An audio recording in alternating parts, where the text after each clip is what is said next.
오늘은 절대 보아선 안 될 걸 보았습니다. 제 아들 민준, 제가 정성으로 키운 그 아이, 마치 남의 집 좀도둑처럼 우리 집 서류들을 뒤적이는 모습을요. 더 잔인한 건 그들이 제 눈을 피해 도둑질하는 줄 몰랐다는 사실입니다. 제가 수리 맡겼던 CCTV가 완벽히 다시 작동 중이라는 걸 그들은 모릅니다. 사건은 3일 전으로 거슬러 올라갑니다. 감시 카메라가 몇 주 동안 고장나 있어 불안했기에 저는 동네 정기보안 기사에게 연락해 수리를 맡겼습니다. 혼자 사는 68세의 제가 민준과 그의 아내 혜진이 더 잘 보살피겠다며 이사에 들어온 지 얼마 되지 않았습니다. 아이러니가 참 쓰라렸습니다.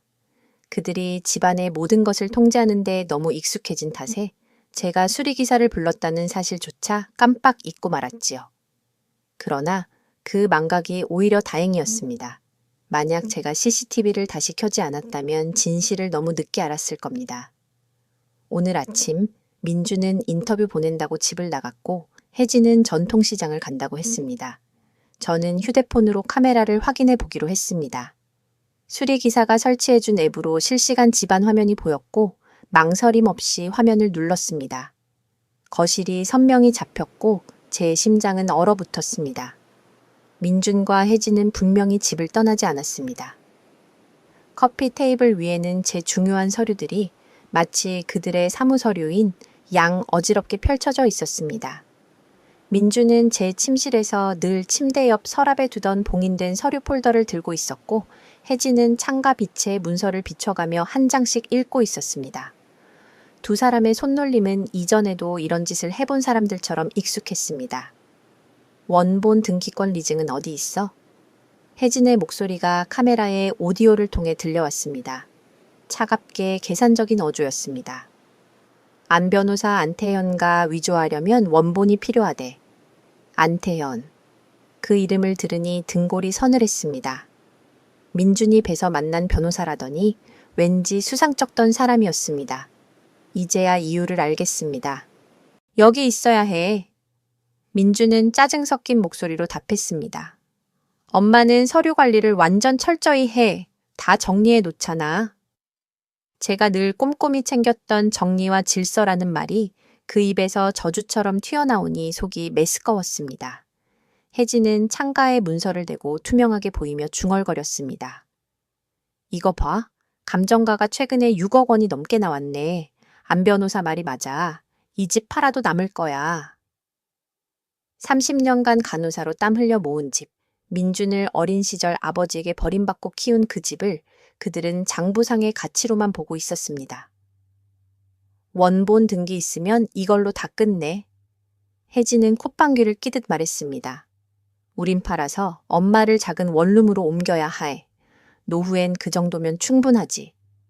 노후라는 말, 그들이 마치 제 죽음을 기다리는 듯한 어조로 말하는 걸 들으니 숨이 막혔습니다. 민주는 침실 서랍들을 샅샅이 뒤지며 분주했습니다.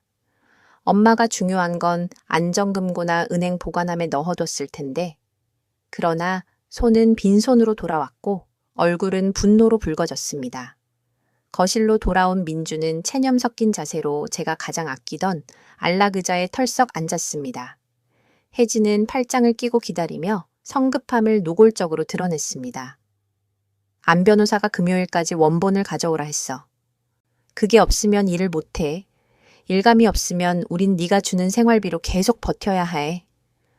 저는 매달 간신히 받는 연금에서 그들에게 생활비를 건네왔습니다. 평화를 위해 제가 희생한 돈이 이들에게는 기본이었나 봅니다. 기본? 혜진은 제가 월 100만 원 넘게 보태준 돈을 깔보듯 약간의 용돈 취급했습니다. 우리가 더 압박을 가하자. 민주는 눅눅한 표정으로 말했습니다.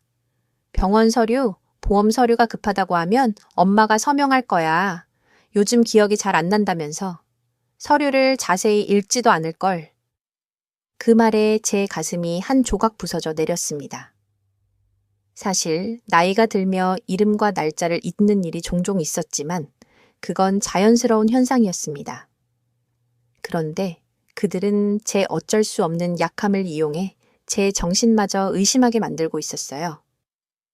혹시 엄마가 수상해하면 어떡해? 혜진이 묻자 민주는 냉담하게 어깨를 으쓱했습니다. 누가 엄마를 신고하겠어? 자신의 아들을? 우리가 안 변호사와 서류 작업을 마치면 돌이킬 수 없어. 그러더니 혜진은 대화 내내 처음으로 잔인하게 미소 지었습니다. 그 미소는 잔혹했고 만족스러웠습니다. 완벽해. 내일 안 변호사가 위조된 서류를 갖고 와서 업데이트 해드린다며 하면 엄마는 그냥 서명할 거야. 그 말이 끝나자 두 사람은 제 서류를 대충 더미처럼 쌓아 정리하지도 않은 채 가방에 넣기 시작했습니다. 일부러 흩어놓은 것처럼 보였어요. 들키지 않으려는 노력조차 없어 보였습니다. 떠나기 전 민주는 잠깐 카메라가 설치된 쪽을 똑바로 바라보았습니다. 저는 혹시 들켰나 싶어 숨을 죽였지요. 하지만 그가 카메라를 발견한 건 아니었습니다. 잠깐 생각에 잠긴 듯 말하더군요. 이런 짓을 하지 않았으면 좋겠어. 작은 목소리였지만 제게는 천둥 같은 소망으로 들렸습니다. 마음이 흔들려? 혜진은 놀란 듯 물었고 민주는 답했습니다. 아니, 엄마니까. 밤에 악몽 꾸면 안아주던 그 아이잖아. 그 말에 제 안에 있던 아주 작은 불꽃이 깜박였습니다. 혹시 아직 구원받을 여지가 있을까 하는 희망이요. 하지만 혜진은 그의 어깨에 손을 얹고 냉정하게 속삭였습니다. 민준아, 우리 미래를 생각해. 우리가 꿈꾸는 아이들, 우리가 만들 집을 위해서 이 기회를 잡아야 해. 요즘 엄마는 점점 더 의존적이야. 이 집만 있으면 우린 독립할 수 있어. 그 말이 떨어지자 제 안에 남아있던 좋았던 아들의 마지막 흔적마저 사라졌습니다. 이제 저는 알고 있습니다. 친절히 보살핀다는 말 뒤에 숨은 욕심과 계산을요. 이 편지는 우편으로 보낸 엽서처럼 짧게 읽힐 수도 있겠지만 저는 기록으로 남겨둡니다. 언젠가 진실이 필요한 순간이 올 테니. 제 집은 서울의 오래된 동네에 있고 저는 이 집을 평생 지켜온 사람입니다. 제 등기부 원본이 어디 있는지, 누가 제 인생을 계산표로 보는지 저는 지금 알고 있습니다. 이제 선택은 제 손에 달렸습니다. 제가 할 수 있는 건 조용히 증거를 모으는 것과 제 자신의 목소리를 되찾는 것뿐입니다. 언제나처럼 밥상 위에 놓인 김치 한 젓가락과 함께 제 기억을 지켜낼 겁니다. 그의 얼굴에 다시 탐욕의 그림자가 드리워지는 걸 지켜보았다. 잠시 후 민주는 낮게 숨을 쉬며 말했다. 맞아. 이제 우리를 먼저 생각할 때야. 두 사람은 방을 나갔고 나는 부엌 한 구석에 앉아 핸드폰 화면을 공포 영화 보듯 넋 놓고 바라봤다. 그런데 이건 허구가 아니었다. 내 삶이 눈앞에서 천천히 무너지는 현실이었다. 내가 35년간 키워온 사람이 바로 이 사람이었다. 밥을 해주고 옷을 사주고 공부시키고 실패를 위로해 주었으며 성공을 함께 기뻐했던 존재. 대학 등록금을 마련하느라 몸이 부서질 듯 일했고 내 연애 같은 건 아예 포기하고 오직 그를 위해 살았다. 그 모든 시간이 이제 배신으로 돌아왔다. 하지만 민준과 혜진이 모르는 것이 있었다. 그들만의 대화가 모두 녹음되어 있고 범죄 공모의 증거가 손에 들어와 있었다는 사실이다. 몇 달 만에 처음으로 내게 운명을 결정할 힘이 생겼다. 전쟁은 시작되었고 그들은 이미 패배하고도 모르는 상태였다. 그날로부터 사흘 동안 나는 두 얼굴을 지닌 사람이 되었다. 낮에는 여전히 아침을 차려주고 그들의 계획을 물어보며 민준이 출근 전 이마에 재빨리 뽀뽀할 때는 웃어주던 다정한 어머니였다. 밤에는 내 집에 은밀한 탐정이 되어 그들의 모든 움직임과 대화를 기록했다. 기술이 내 비밀 동맹이 되어 주었다. 수리기사가 설치해준 앱으로 24시간 카메라를 볼 수 있었고 거실 부엌 복도는 물론 민준과 혜진이 만들어둔 은밀한 공간까지 선명하게 보였다. 화요일 아침 나는 그들이 다음 계획을 짜는 모습을 보았다. 혜진은 소파에 앉아 노트북을 펼쳐놓고 여러 장의 서류를 흩어놓은 채 화면을 응시하고 있었고 민주는 방안을 서성이며 초조해 보였다. 안 변호사가 서류를 준비해놨대. 혜진이 화면을 읽더니 말했다. 그런데 최종 대조를 위해 원본 등기권 리증을 가져와야 한대. 어릴 적부터 손톱을 물어뜯던 습관을 아직도 고치지 못한 민주는 그제야 손톱을 물어뜯으며 물었다. 엄마가 그거요 없어진 걸 알아차리면 어떡해? 혜진은 이미 익숙해진 냉랭한 미소를 띄었다. 민준아, 엄마는 68세야. 며칠째 그 서류들을 확인한 적도 없어. 우리 잠깐 빌려와서 금방 돌려놓으면 돼. 빌린다고 그녀가 말했다. 마치 도서관 책을 빌리는 것처럼 내 집 문서를 말이다. 민주는 말문이 막히듯 잠깐 멈춰 부엌 쪽을 바라보았다. 거기로는 내가 점심 준비하는 척하며 숨 죽여 앉아 있었다. 혹시 들켰나? 내 심장은 뛰었다. 혜진은 비웃듯 말했다. 민준, 엄마는 하루 종일 드라마 보면서 혼잣말도 하고 늘 산만해. 만약 그렇게 예민했다면 네가 2주간 구직한다고 거짓말한 것도 알아챘겠지. 2주. 민주는 실제로 구직 활동을 하지 않았다. 그들의 연극은 나를 안심시키기 위한 연기였을 뿐이었다. 그래도 난 모르겠어. 자꾸 엄마가 나를 보고 판단하는 것 같아. 민준의 목소리에 불안이 묻어났다. 그건 내 탓이야. 혜진은 단호히 말했다. 넌 아직 엄마를 성스러운 존재로만 보잖아. 현실을 봐. 그녀는 우리 미래의 장애물일 뿐이야. 장애물이라는 말이 내 귓가에 장송곡처럼 울렸다. 내가 그 여자에게는 사람이 아닌 길을 막는 물체에 불과하다는 선언이었다. 혜진은 노트북을 탁 닫으며 덧붙였다. 집을 팔면 적당한 실버타운에 모시자. 너무 비싸지 않고 편한 곳. 매각 대금으로 우리 사업도 키우고 엄마 보살핌 비용도 넉넉히 남겨둘 수 있어. 실버타운이라는 단어가 내 가슴을 짓눌렀다. 내 집을 팔아 그 돈으로 나를 시설에 가두려는 계획. 얼마나 교활하고 숙련된 악의인지 모를 지경이었다. 민주는 소파에 털썩 앉아 처음으로 긴장이 누그러진 듯 보였다. 정말 될까? 그가 묻자 혜진은 그의 머리를 쓰다듬으며 달랬다. 안 변호사, 이런 일 여러 번 했다더라. 등기소 쪽에 연결된 사람이 있어서 이사 처리 빠르게 해줄 거래. 이 집 최대 2주면 우리 명의로 넘어온대. 그들은 모든 일정을 군사작전처럼 촘촘히 맞춰 놓았다. 그 비용은? 민준이 다시 물었다. 안 변호사 수수료가 3천만 원쯤 든대. 비싸지만 생각해봐. 순이익이 억 원은 넘을 거래. 투자할 만해. 내 신뢰와 집, 엄마의 존엄성에 매긴 값이 3천만 원이었다. 그날 오후 나는 초인적인 평온을 연기했다. 그들이 좋아하는 반찬을 정성껏 차려냈고 외출 제안에선 기꺼이 더 용돈을 권했다. 억지 웃음을 지을 때마다 얼굴 근육이 저려왔다. 나는 시간을 벌어야 했다. 수집한 녹음과 영상, 날짜와 이름, 금액을 정리하고 다음 수를 계획하려고. 그 밤, 그들이 잠든 뒤 나는 부엌에서 차를 한 잔 마시며 하루치 녹음들을 반복해 들었다. 그들은 자신의 범죄를 숨김없이 자랑하듯 말했고 나는 그 말들을 증거로 하나하나 저장했다. 즉시 경찰을 부를 수도 있었다. 하지만 뭔가 나를 멈추게 했다. 민준이 제정신을 차리길 바라는 마지막 희망일까? 아니면 그들이 어디까지 갈지를 끝까지 확인하고 싶은 욕망이었을까? 혹은 내 마음 깊은 곳에서 돌이킬 수 없는 조치를 하기 전에 직접 그들과 대면하고 싶었던 걸지도 모른다. 수요일 새벽 빗방울이 창문을 두드리며 눈물을 닮은 소리를 냈다.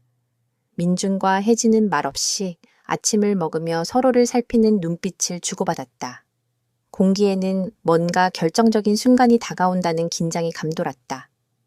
엄마, 민준이 말문을 열었을 때 민준은 커피잔을 비우고 나를 똑바로 바라보며 말했다. 엄마 드릴 말씀이 있어요. 중요한 이야기예요. 드디어 그들이 준비해온 순간이 찾아온 것이다. 나는 태연한 척 미소 지으며 맞은편 자리에 앉았다. 그래, 무슨 이야기니? 혜진은 목을 가다듬더니 낯선 서류철을 식탁 위에 올려놓았다. 어머님, 저희가 어머님의 미래를 생각해봤어요. 재정적으로 더 안전하실 수 있도록요. 내 재정 안전? 나는 뜻밖의 화제에 잠시 어리둥절했다. 민준이 내 손을 잡으며 가짜 다정함을 보였다. 엄마 연세에 필요한 준비예요. 유언장, 의료보험, 이런 서류들이 정리되어 있어야 안심할 수 있잖아요. 혜진은 서류철을 열어 공식 문서처럼 보이는 종이들을 꺼냈다. 민준 씨 친구인 안 변호사가 도와주셨어요. 표준 양식이고 복잡하지 않아요. 역시 그 이름. 이미 그들이 짜 맞춘 사기극의 흔적이었다. 무슨 문서들이니? 나는 순진한 척 물었다. 엄마, 혹시라도 사고나 큰 병이 생기면 저희가 대신 법적, 재정적 문제를 처리할 수 있도록 하는 거예요. 그리고 집도 법적으로 안전하게 관리할 수 있게 되고요. 위임장이라는 단어가 내 귓가에 무겁게 내려앉았다. 내 인생의 모든 권한을 내어주라는 것이었다. 혜진은 설탕을 잔뜩 바른 목소리로 덧붙였다. 엄마를 위한 거예요. 만약 갑자기 쓰러지시면 민준 씨가 아무것도 못 도와드리잖아요. 그들이 내민 서류는 빽빽한 법률 용어로 가득했고 의도적으로 읽기 어렵게 작은 글씨로 인쇄돼 있었다. 하지만 그 안에서 나는 중요한 단어들을 분명히 보았다. 양도, 권리 이전, 철회 불가 위임. 이건 잘 모르겠다. 좀 더 천천히 설명해 줄래? 나는 일부러 이해 못한 척하며 시간을 벌었다. 순간 혜진 얼굴에 조급한 빛이 스쳤지만 민주는 여전히 자애로운 미소를 유지했다. 엄마, 그냥 서명만 하시면 돼요. 여기에, 여기, 그리고 여기. 그는 작은 X 표시가 된 칸들을 손가락으로 짚었다. 세금법이 바뀌어서 이번 달 안에 갱신하지 않으면 불이익이 있을 수도 있다네요. 거짓말이었다. 모든 게 나를 서둘러 속이기 위한 장치였다. 하지만 난 먼저 읽어보고 싶구나. 오래 걸리더라도 내가 사인하는 건 이해하고 해야지. 내가 말하자 혜진의 인내심이 무너지기 시작했다. 어머님, 20페이지가 넘는 전문 용어예요. 며칠이 걸려도 다 이해하기 힘들어요. 시간 없어요. 민준도 거들었다. 안 변호사님은 아주 존경받는 분이에요.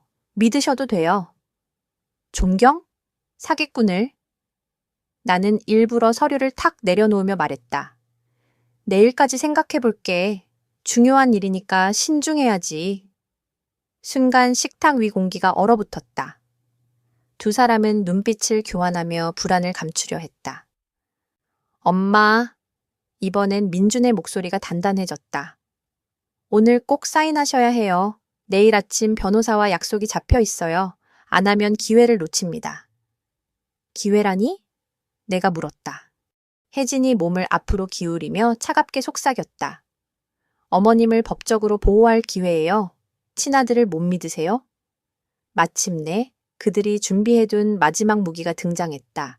가족의 정을 내세운 감정 조작. 믿지, 당연히. 나는 거짓말하며 펜을 집어들었다. 그들의 얼굴은 안도와 기대감으로 환해졌다. 그 순간 그들이 승리했다고 확신했다. 하지만 나는 펜 끝을 서명란에 멈추게 하고 말했다. 잠깐, 먼저 병원에 전화해서 내 의료보험에 영향 없는지 물어볼래? 엄마! 민준이 갑자기 고함을 쳤다. 그동안 숨기던 본색이 튀어나왔다. 그 소리는 집안을 총성처럼 울렸다. 나는 조용히 펜을 내려놓으며 속삭였다. 왜 소리를 지르니, 민준아? 그제야 그는 자신의 실수를 깨달았고 급히 태연한 표정을 되찾으려 애썼다. 그러나 이미 늦었다. 가면은 벗겨졌고 이빨을 드러낸 짐승의 얼굴이 드러났다. 미안해, 엄마. 요즘 너무 스트레스가 많아서. 그가 머리를 쓸어 넘겼고 혜진은 그의 팔을 잡아 억지로 진정시키려는 듯했다. 그러나 나는 알았다. 그 손길은 참아라는 냉정한 경고였다. 난 바보가 아니야. 늙었을 뿐이지. 내 입에서 오랜만에 힘있는 목소리가 터져나왔다. 두 사람은 놀란 듯 얼어붙었다. 나는 서류를 집어 첫 번째 부엌 서랍에 밀어 넣었다. 단순한 제스처였지만 내 삶을 지킬 권한이 아직 내 손에 있다는 상징이었다. 민준과 혜진은 여전히 식탁 옆에 앉아 있었지만 이제 분위기는 완전히 달라져 있었다. 전쟁은 이제 공식적으로 시작된 것이다. 나는 낮잠을 잔다며 방으로 들어왔지만 실제로는 조금 전에 대화를 다시 확인하고 싶었다. 문을 잠그고 휴대폰 앱을 켰다. 거실 화면 속 두 사람은 여전히 식탁에 앉아 있었지만 목소리는 낮고 불안하게 떨렸다. 계획대로 안 돼. 혜진이 속상한 듯 말했다. 엄마가 그냥 사인할 줄 알았는데 요즘 너무 의심을 많이 해. 민준이 답했다. 혹시 누구한테 말했어? 아니야. 내가 바보도 아니고. 혜진은 손가락으로 식탁을 두드리며 잠시 생각에 잠겼다. 전략을 바꿔야겠어. 쉽게 서명 안 한다면 다른 방식으로 압박해야지. 무슨 방법? 민준이 물었다. 엄마 생활이 우리한테 많이 의존돼 있잖아. 병원 진료 예약, 장보기, 각종 생활비까지. 연금으로 기본은 충당하시지만, 그렇지, 딱 기본만. 만약 우리가 더 이상 도와주지 않는다면? 사보험은 해지해야 하고, 우리 차를 못 쓰면 버스나 택시 타야 하고, 장도 직접 무거운 거 들고 오셔야 해. 그들의 왜곡된 계획이 눈앞에 그려졌다. 내 삶의 인위적인 위기를 만들어 내가 완전히 그들에게 종속되도록 하려는 것이었다. 대단한데 민주는 마치 자랑스럽다는 듯 말했다. 그 말에 속이 뒤집혔다. 재정적으로 몰아붙이면 결국 서명할 수밖에 없어. 아니면 우리 사정이 어렵다고 말하지. 미래를 보장할 서류가 없으니 더는 도울 여유가 없다고. 그들은 효도와 돌봄조차 투자와 수익으로 계산하고 있었다. 얼마나 버틸 것 같아? 민준이 물었다. 68세 여자가 지금처럼 살던 수준을 갑자기 잃으면? 길어야 2주. 혜진은 단호했다. 두 사람은 방으로 들어가 더 구체적인 방법을 논의했다. 그날 바로 내 실손보험을 해지하기로 했고 병원 갈 때 차를 쓰지 못하게 막기로 했으며 장보기와 집안일 지원도 끊겠다고 했다. 철저히 계산된 경제적 학대였다. 그날 오후 나는 거실에서 드라마 보는 척했지만 그들이 실행에 옮기는 장면을 눈으로 확인했다. 민주는 보험사에 전화를 걸었다. 네, 김영희 씨, 예, 보험 해지하려고 합니다. 지금 바로요? 네, 제가 아들이고 처리 권한 있습니다. 새빨간 거짓말이었다. 그는 내 일에 어떤 법적 권한도 없었는데 회사는 확인조차 하지 않았다. 혜진은 장부를 꺼내 최근 몇 달간 자신들이 도왔던 비용들을 정리했다. 약값, 교통비, 시장 장보기, 청소 인건비까지. 내일부터 다 끊자. 이유 물으면 우리 사정이 힘들다고 해. 이제 더는 예전처럼 도와드릴 수 없다고. 혹시 엄마가 그냥 불편함을 감수하면? 절대 안 그러셔. 내가 몇 달간 지켜봤는데 어머님은 늘 일정한 질서와 생활 수준을 지키려 하셔. 그게 흔들리면 안정 찾으려고 결국 서명하게 될 거야. 그 말은 반쯤 맞았다. 나는 일정한 삶에 익숙했지만 내 존엄을 지키기 위해서라면 기꺼이 불편함을 감수할 준비가 되어 있었다. 그날 밤 두 사람이 잠든 뒤 나는 부엌에 앉아 내 계획을 세웠다. 이미 그들의 범죄 모의와 학대가 고스란히 기록된 증거가 있었다. 하지만 아직 당국에 알리진 않았다. 어쩌면 어머니로서 남은 마지막 희망 때문일지도 모른다. 내 아들이 끝내 정신을 차리길 바라는 마음. 나는 직접 맞서고 싶었다. 네가 무슨 짓을 꾸미는지 다 알고 있다고 보여주고 그 안에 남은 인간성을 확인하고 싶었다. 그래서 내일은 내가 움직이기로 했다. 그들이 심리전을 건다면 68년 인생 경험으로 맞서줄 것이다. 먼저 증거를 안전하게 보관해야 했다. 나는 영상과 음성을 USB에 옮겨 숨겨두고 이메일 계정으로도 복사본을 보냈다.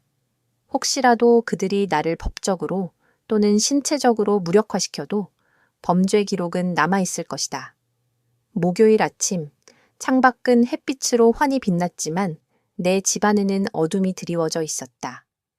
두 사람은 아무 일 없다는 듯 아침상을 차려 먹으며 기다렸다. 안녕하세요, 엄마. 민준이 억지 웃음을 지으며 인사했다. 잘 잤지? 나는 태연하게 거짓말했다. 실제로는 밤새 한숨도 못 자고 계획만 세웠다. 완벽해. 혜진이 곁눈질하며 말했다. 오늘 어머님과 재정 문제에 대해 상의할 게 있어요. 나는 커피를 내 가장 아끼는 머그잔에 따르며 물었다. 어떤 변화 말이니? 민주는 혜진과 눈빛을 주고받더니 조심스레 말을 꺼냈다. 엄마도 아시다시피 저 요즘 몇 주째 취업 준비를 하고 있는데 성과가 없어요. 몇 주라 했지만 사실상 몇 달째 제대로 된 일은 하지 않고 있었다. 나는 순진한 척 아침상에 앉아 그들의 연극을 지켜봤다. 그리고 혜진이 한숨을 내쉬며 덧붙였다. 우리 저축이 예상보다 빨리 줄어들고 있어요. 저축? 그들에겐 애초에 저축 같은 건 없었다. 내 연금과 지원으로만 살아왔다는 걸 우리 모두 알고 있었다. 그래서 민주는 엄숙한 표정을 지으며 말을 이었다. 집안 지출을 조금 줄이는 임시 조치가 필요할 것 같아요. 어떤 지출을 말하는 거니? 내가 물었지만 이미 답은 짐작하고 있었다.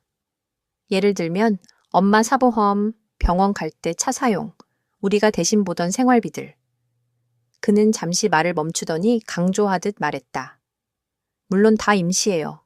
더 근본적인 해결책이 마련될 때까지만. 근본적인 해결책. 그건 내 집을 빼앗는 것이었다.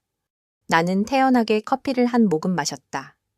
그 근본적인 해결책이란 게 뭐지? 혜진은 몸을 앞으로 기울이며 눈을 반짝였다. 어머님, 어제 말씀드린 법률 서류 있잖아요. 그걸 사인하시면 저희가 장기적으로 안심할 수 있는 투자를 할 수 있죠. 장기적인 투자?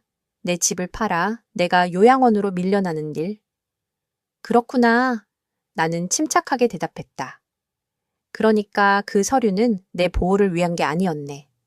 그 순간 두 사람의 표정이 굳어졌다. 나는 이미 모든 연결고리를 알아차렸음을 드러낸 것이다. 엄마, 오해하시는 거예요. 우린 모두를 위해. 아니. 나는 말을 끊고 자리에서 일어섰다. 너희는 너희만을 위해 그리고 내 친엄마까지 희생시킬 각오로 이런 짓을 꾸미는 거지. 주방은 곧 무겁게 가라앉았다. 나는 더 이상 조종당하는 순한 어머니가 아니었다. 이제는 그들의 게임을 꿰뚫어 본 상대였다.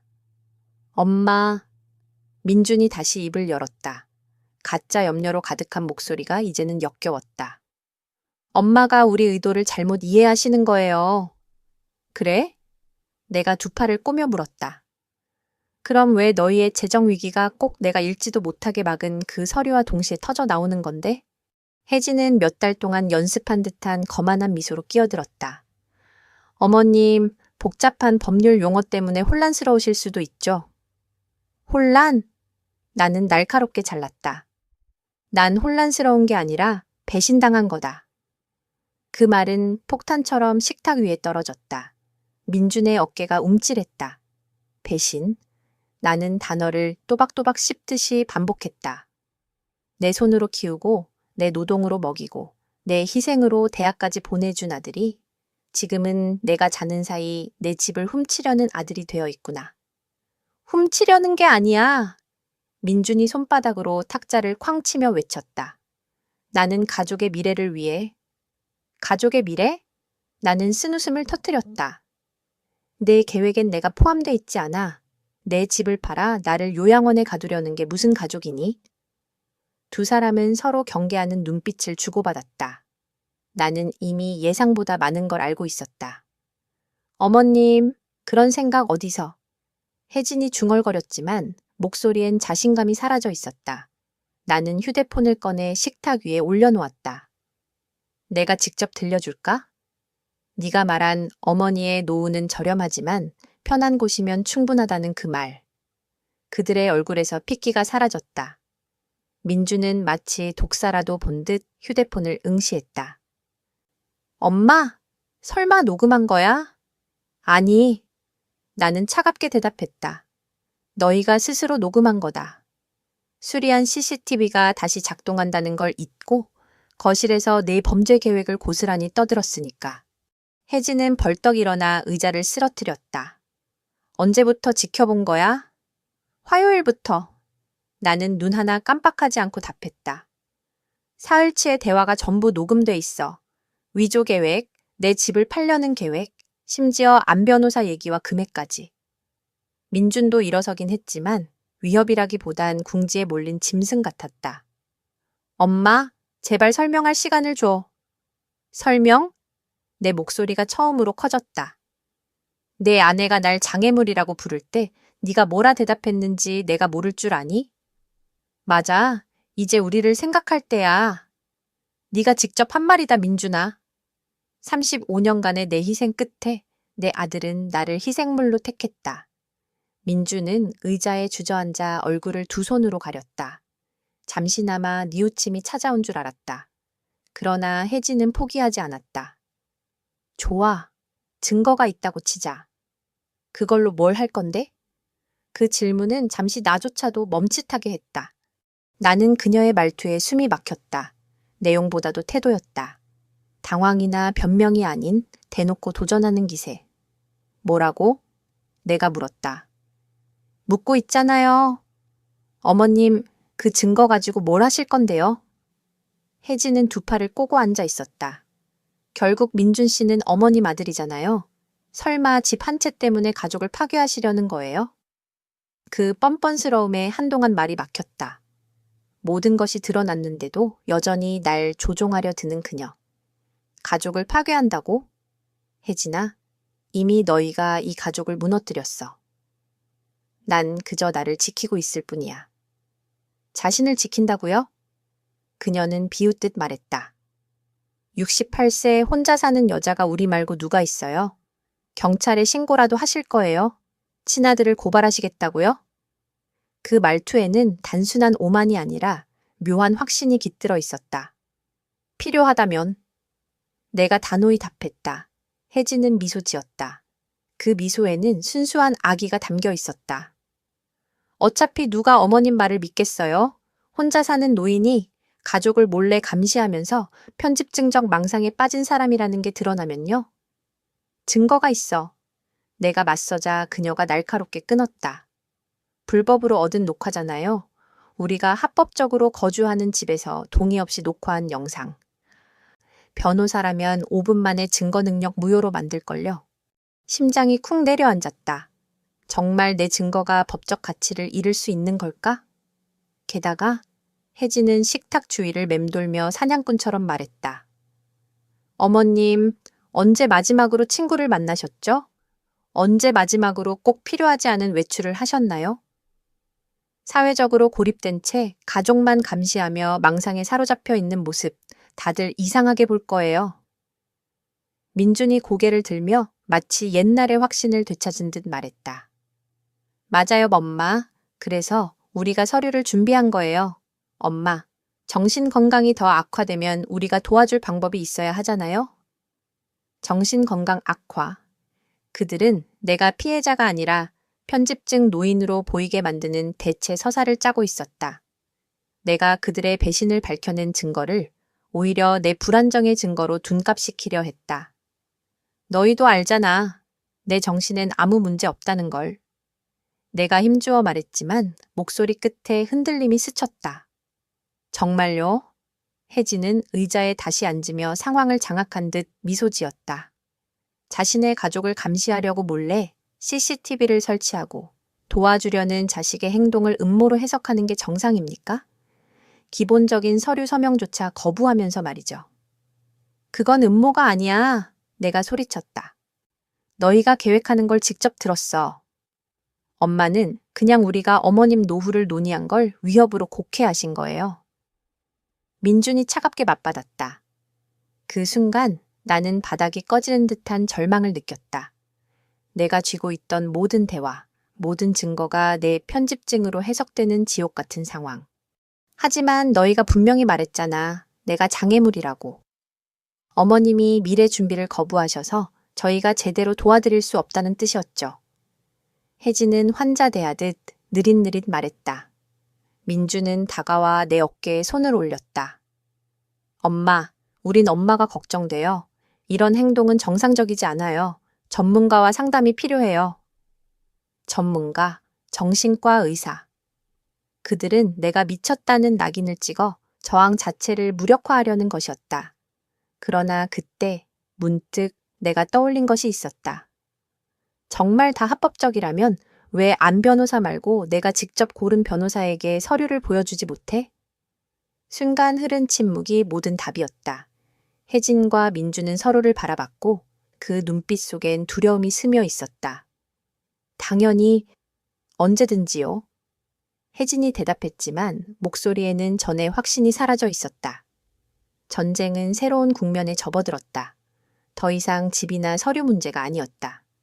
내 정신, 내 신뢰, 내가 믿음을 얻을 권리 자체가 전장의 한복판에 놓인 것이다. 그리고 나는 절대 이 싸움에서 물러설 수 없었다. 그날 오후 민준이 전화를 하는 소리를 들었다. 여보세요, 김 원장님? 저 민준입니다. 제 어머니 김영희 씨 상태가 요즘 너무 걱정돼요. 심각한 편집증 증상이 보여서 그 목소리를 들으며 내 피가 서늘해졌다. 그가 전화를 건 곳은 15년간 나를 돌봐준 내가 가장 믿었던 주치의였다. 민주는 전화를 붙잡고 차분한 목소리로 말했다. 네, 김 원장님. 심각한 편집증 증세가 보여요. 저희가 집을 훔치려 한다고 믿으세요. 심지어 우리를 감시하려고 몰래 카메라까지 설치하셨습니다. 저희가 너무 걱정돼요. 나는 얼어붙었다. 내 배신을 밝혀낸 사실이 그의 입에서 정신질환의 증거로 둔갑하고 있었다. 언제부터 시작됐나요? 라는 의사의 질문에 민주는 잠시 뜸을 들이며 대답했다. 몇 달 전부터 조금씩 보였는데 이번 주 들어 심각해졌습니다. 어제는 저희가 어머님을 요양원에 보내려 한다고 직접 말씀하셨어요. 그는 또다시 멈췄다가 낮게 덧붙였다. 네, 원장님. 민감한 문제인 건 알지만 사실 저희도 무섭습니다. 엄마의 편집증이 어디까지 갈지 모르겠어요.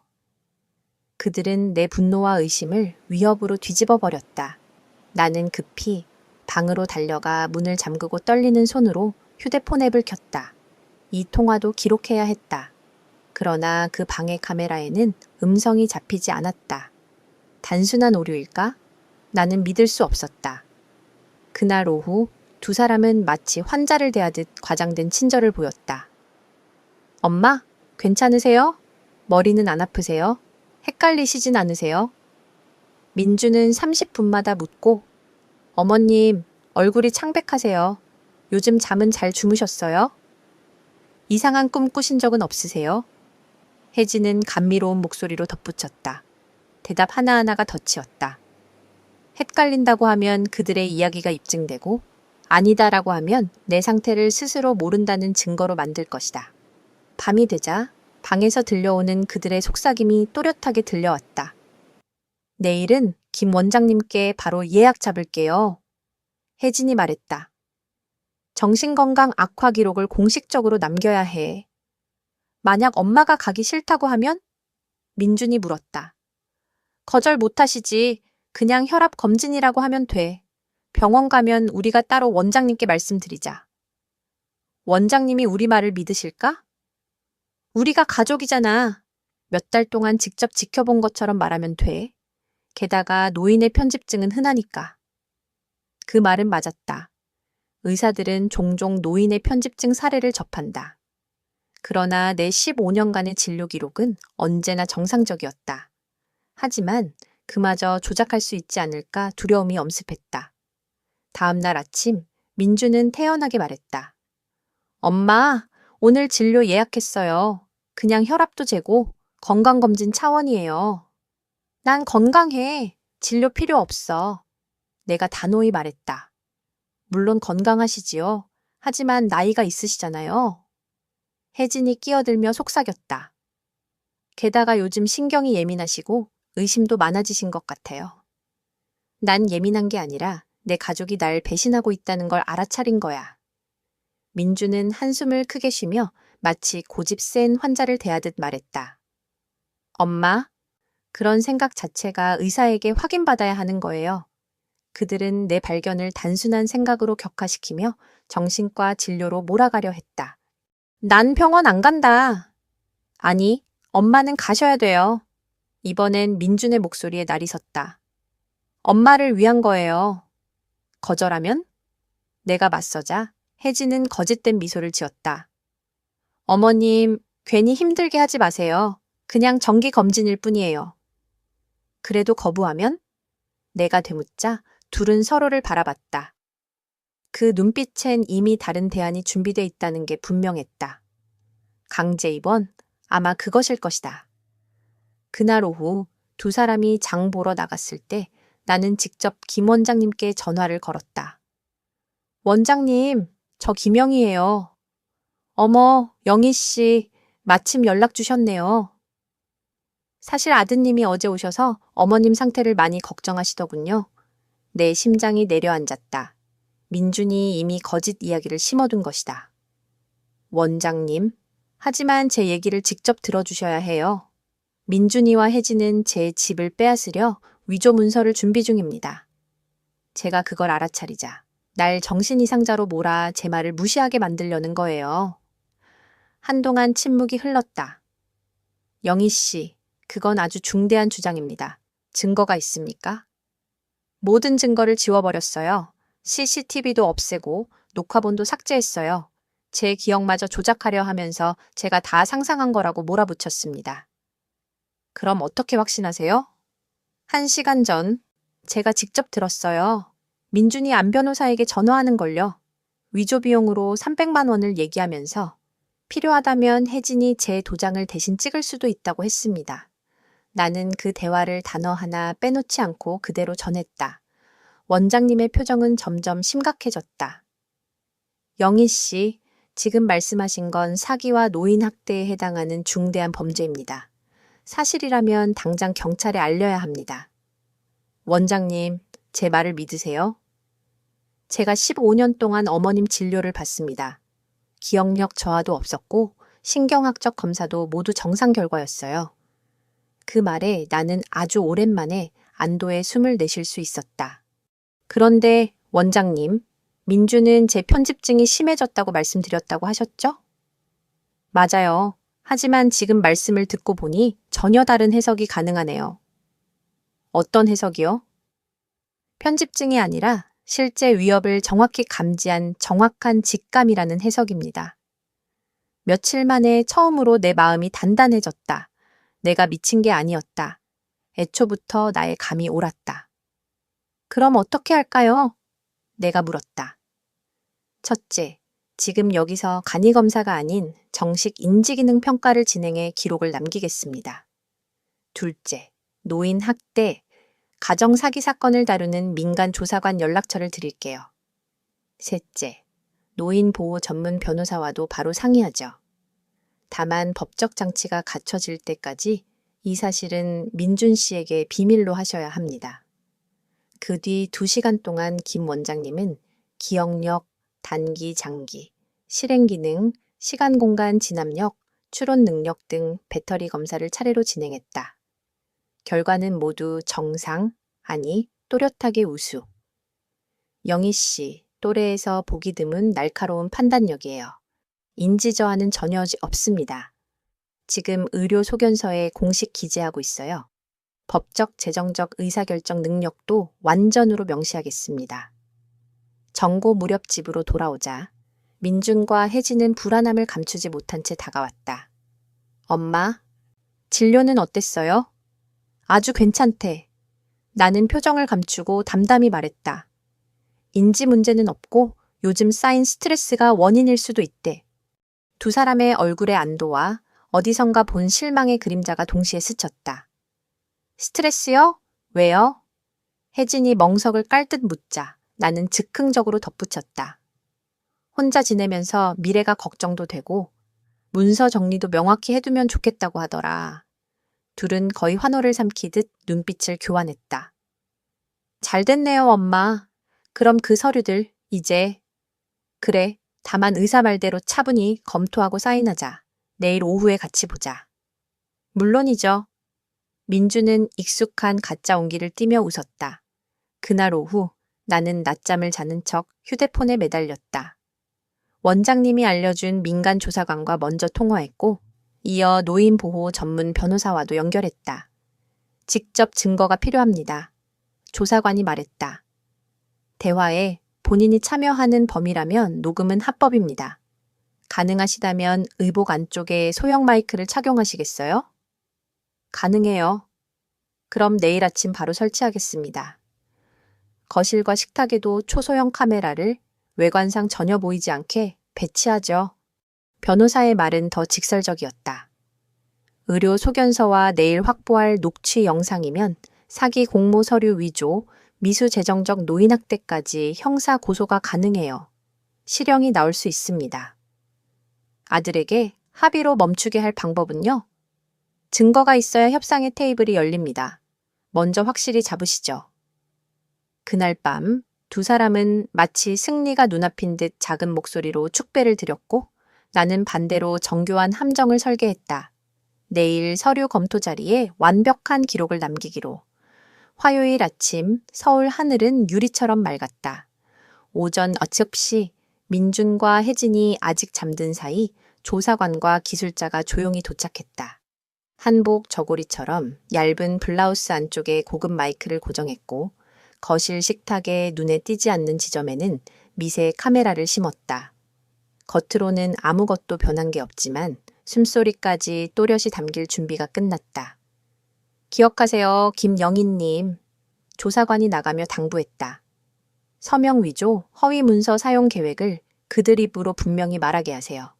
평소처럼 협조적이도 해 신중하게요. 오후 2시 약속대로 셋이 식탁에 마주 앉았다. 김치 유리병 뒤쪽 카메라에 빨간 불은 꺼져 있지만 모든 것이 기록 중이었다. 엄마, 하나씩 천천히 살펴보자. 민주는 과장된 인내심을 장착한 목소리로 말했다. 각 페이지 서명란에는 벌써 펜이 가지런히 놓여 있었다. 나는 블라우스 깃을 아주 미세하게 고쳐잡아 마이크 수음을 확인했다. 첫 문서를 집어든 민준이 한 줄 한 줄 설명을 붙였다. 겉으론 일반 위임장이었지만 문구를 뜯어보니 내 재산과 계좌, 주거에 대해 이들에게 거의 정원을 부여하는 악성 조항이 숨겨져 있었다. 이 문서는요, 엄마가 혹시라도 바쁘시거나 컨디션이 안 좋을 때. 그는 말을 길게 느리며 내 얼굴을 살폈다. 나는 고개를 끄덕였다. 그러니까 내가 못하게 되면 너희가 대신 모든 걸 처리한다. 맞지? 그의 눈동자가 아주 잠깐 흔들렸다. 네, 등기, 통장, 보험, 그리고 필요하면 서명도. 그 한마디가 녹음 장치 속으로 또렷이 흘러들어갔다. 이 문서는 어머니께서 직접 처리하기 어려울 때 저희가 대신 도와드리도록 하는 거예요. 민준이 차분하게 설명했다. 내가 직접 못한다는 건 무슨 뜻이지? 내가 물었다. 혜진이 재빨리 끼어들었다. 병에 걸리시거나 기억력이 약해지시거나 혼자 감당하기 벅차다고 느끼실 때요. 아니면 너희 둘이 내 기억력이 약해졌다고 판단할 때? 내가 순진한 척 묻자 민준의 얼굴이 굳었다. 엄마? 왜 그런 말씀을? 지난주 너희가 나에게 편집증 증세가 있다고 했던 걸 잊었니? 그건 달라요. 민준은 서둘러 답했다. 그땐 실제로 엄마가 혼란스러운 모습을 보였잖아요. 진짜 증상이었을까? 아니면 컨비니언트했을까? 주방은 정적에 잠겼다. 두 사람은 눈빛으로 서로 신호를 주고받았다. 무슨 뜻인지 모르겠네요. 혜진이 억지로 웃으며 말했다.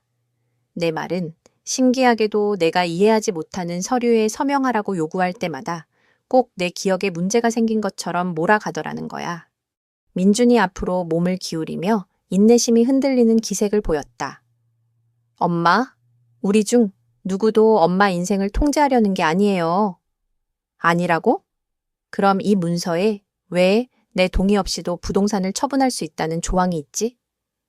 그건 비상 상황을 대비한 거예요. 민주는 짜증 섞인 한숨을 쉬었다.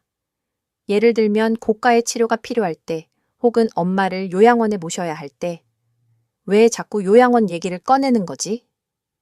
내가 날카롭게 물었다. 혜진의 목소리에 얇은 칼날이 묻어났다. 무슨 말씀이세요? 분명히 들었어. 이 집을 팔면 5억 원 넘게 나오니 그 돈으로 저렴하지만 편안한 시설을 찾겠다고. 순간 공기는 얼어붙었다. 민준의 얼굴은 창백해졌고 혜진은 재빨리 계산기를 두드리듯 머리를 굴리는 눈빛이었다. 그런 말 한 적 없어요. 혜진이 낮게 중얼거렸다. 물론 했지. 그리고 너희가 말한 안 변호사. 그 사람은 정식 변호사도 아니고 서류 위조 전문이지. 민준이 벌떡 일어나며 고함쳤다. 그 이름을 어디서 들었어요? 어제 아침 통화할 때 내가 생각보다 정신이 또렷하다고 말하며 필요하다면 혜진이 내 도장 위조할 수 있다고 했잖아. 가면은 완전히 벗겨졌다. 민주는 거짓말이 들통난 어린아이처럼 공포와 분노가 뒤섞인 눈빛으로 날 노려봤다. 우릴 몰래 염탐한 거군요. 난 날 지킨 거야. 내가 바로잡았다. 정직하게 일하기보다 날 속여 빼앗으려 한 내 아들한테서. 혜진이 천천히 사냥꾼처럼 다가왔다. 영희 어머님, 설령 뭘 들으셨다고 해도 증거는 없잖아요. 증거가 없다고? 나는 이상하리만큼 차분히 자리에서 일어섰다. 그렇게 확신해? 그럼요. 이미 카메라 다 없앴고 녹화 파일도 지웠고 USB도 바꿔놨으니까. 그리고 화요일 아침 알리바이까지 조작했지? 맞아요. 혜진은 잔인하게 미소 지었다. 민준 씨는 면접 간 게 아니라 나랑 여기서 어머님 처리 방법을 논의 중이었죠. 회사랑 주고받은 카톡 다 가짜였어요. 민준은 비웃듯 덧붙였다. 요즘 카톡 대화 위조하는 거 너무 쉽거든요. 그러니까 결국 날 미치광이로 만들려고 짜맞춘 연극이었네. 그래요. 멍청한 노파 하나 때문에 완벽한 계획이 흔들릴 뻔했지. 하지만 상관없어요. 혜진의 목소리가 폭발했다. 결국 이 문서에 사인할 수밖에 없을 테니까. 만약 거부하면? 민주는 입꼬리를 올리며 잔혹하게 웃었다. 그땐 정신건강 이상 진단서를 꾸며내야죠. 돈만 주면 도와줄 의사, 우리 알잖아요. 그리고 혜진은 얼굴을 들이밀며 속삭였다. 가장 싼 요양원에 보내드리고 이 집은 팔아 우리 미래를 마련할 거예요. 엄마 없는 미래. 민주는 냉정하게 마무리했다. 솔직히 엄마는 이미 우리 인생에서 다 쓸모가 끝났으니까. 거기 있었다.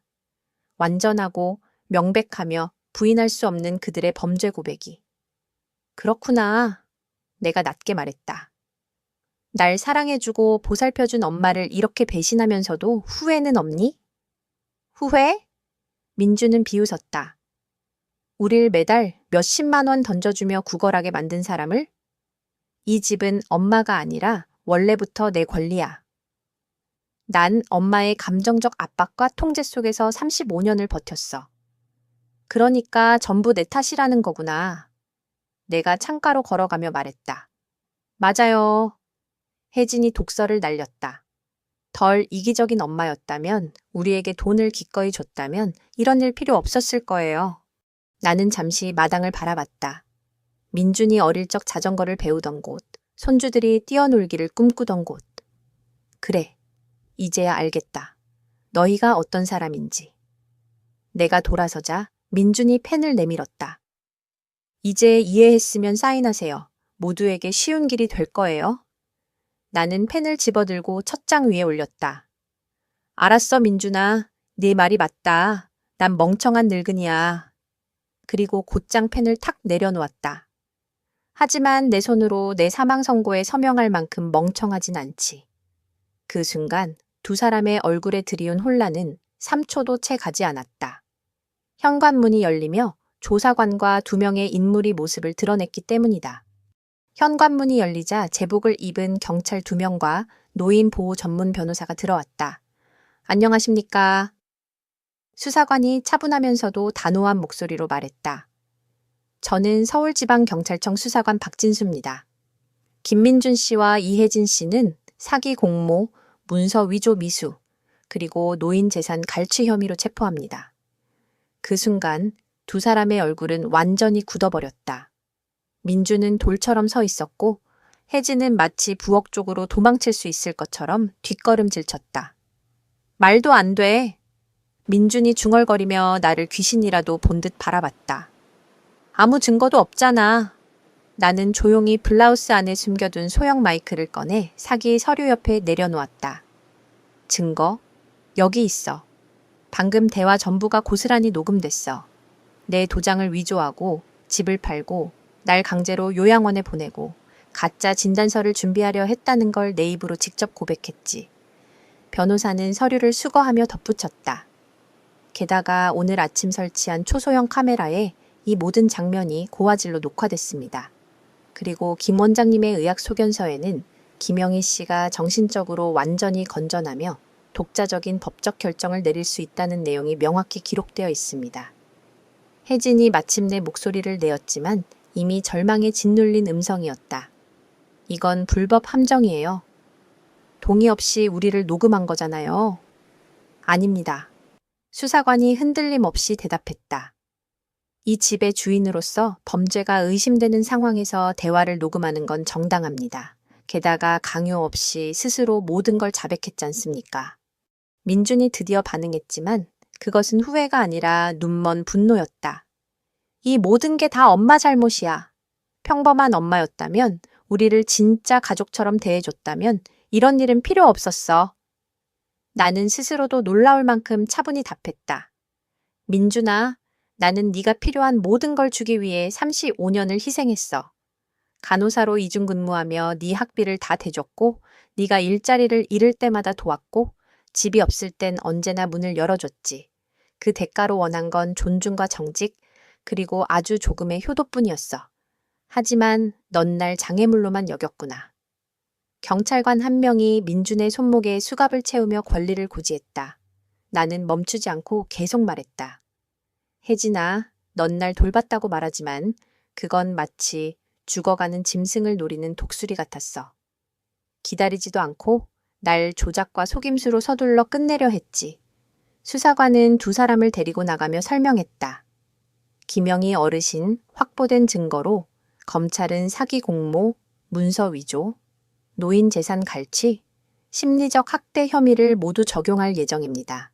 두 사람 모두 최소 5년에서 최대 15년까지 실형을 받을 수 있습니다. 마지막 남은 모성애가 나를 붙잡아 질문이 나왔다. 혹시 합의는 가능할까요? 변호사가 고개를 끄덕였다. 조건을 걸 수 있습니다. 앞으로 재산과 상속에 일절 권리 주장하지 않으며 어르신과 최소 150mm 이상 떨어져 생활하고 가족폭력 재활 프로그램을 이수하는 겁니다. 그 대가로 최대 형량을 요구하지 않을 수 있죠. 현관 앞에서 수갑이 채워진 채 민준이 돌아보며 외쳤다. 엄마, 제발 생각해봐요. 난 엄마의 유일한 아들이에요. 집 때문에 가족을 파괴할 거예요? 며칠 동안 날 괴롭히던 질문에 나는 마침내 명확히 답할 수 있었다. 아니, 민준아. 가족을 파괴한 건 네가 내 삶을 돈 몇억 원으로만 평가했을 때야. 난 단지 남은 삶을 지킬 뿐이야. 그들이 떠난 후 몇 달 만에 처음으로 집에 나 혼자 남았다. 정막은 더 이상 두렵지 않았다. 위험이 사라진 평화, 배신이 드러나 심판받은 뉘의 고요였다. 나는 좋아하던 안락 의자에 앉았다. 예전엔 민준이 아플 때 안아주고 동화책 읽어주고 청소년기엔 같이 드라마를 보던 자리였다. 이제는 다시 내 자리, 내 집, 내 인생이 되었다. 3개월 뒤 민준과 혜진은 합의를 받아들였다. 그들은 내 재산에 대한 권리를 모두 포기하고 나와 평생 떨어져 지내며 재활 프로그램을 이수했다. 대신 10년형, 대신 1년 반만 복역했다.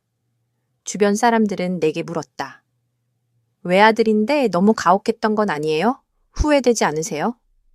나는 늘 같은 대답을 했다. 아이였을 때 그를 키운 건 후회하지 않아요. 하지만 이제는 알았어요. 모성애가 자기 파멸의 대가로 이어져서는 안 된다는 걸. 지금은 서울의 내 집에서 평화롭게 지내고 있다. 피 한 방울 섞이지 않았어도 내 곁에 있는 이웃들은 진짜 가족이 되어주었다. 나는 배웠다. 가족이란 주민등록 등본에 적힌 이름이 아니라 서로를 존중하고 정직하며 진심으로 사랑해주는 사람이라는 것을. 돌이켜보면 그 모든 과정을 거쳐 나온 나는 예전보다 훨씬 더 강하고 현명하며 무엇보다 자유로워졌다. 때로는 스스로를 구하기 위해 가장 사랑한다고 믿었던 존재조차 놓아야 할 때가 있는 법이다. 내 이야기가 마음에 드셨나요? 여러분은 지금 어느 도시에서 제 이야기를 듣고 계신가요? 댓글에서 만나 뵙고 싶습니다. 이야기가 좋으셨다면 슈퍼 감사를 보내주시면 앞으로도 이런 삶의 이야기를 계속 전해드릴 수 있을 거예요. 따뜻한 성원에 늘 감사드리고 여러분의 소중한 댓글을 기다리겠습니다. 화면에 보이는 2개의 새로운 인생 이야기도 꼭 추천드리고 싶습니다. 제 채널에는 아직 들려드릴 이야기가 아주 많아요. 구독 잊지 마시고 다음 이야기에서 또 만나요. 사랑과 존중을 담아